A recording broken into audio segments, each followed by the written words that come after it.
Hello বন্ধুরা, দেখো আমরা আজকে থোড় বাটা করেছি। এইভাবে আমি থোড় বাটা করি। চলো যাই দেখাই কিভাবে রান্নাটা করলাম।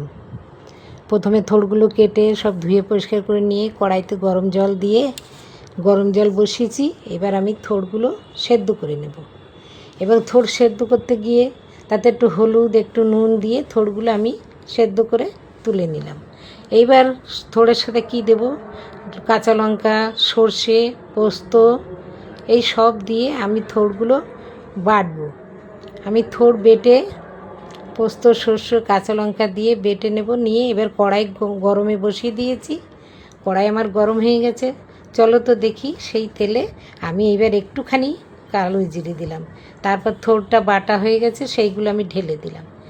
এবার থোড়গুলো নাড়িয়ে চাড়িয়ে নাড়াবো। একটু ভালো করে নাড়িয়ে নিয়ে থোড়গুলো শুকিয়ে গেলে একটু নুন, হলুদ, তারপরে এইবারে একটু চিনি দিলাম। আর যে মশলাগুলো বেটেছিলাম থোড়, কাঁচা লঙ্কা আর পোস্ত বাটা, সেইগুলো আমি সব ঢেলে দিয়ে দেবো। এইভাবে নাড়িয়ে চাড়িয়ে থোড়টা শুকিয়ে গেলে আমি একটু ধনেপাতা দিয়ে থোড় নামিয়ে তার উপরে একটু কাঁচা তেল দিলাম। যেহেতু এটা থোড় বাটা, খেতে খুব মজা লাগে। গরম ভাতের সাথে সবাই এক চেটে পুটে খেয়ে নেবে।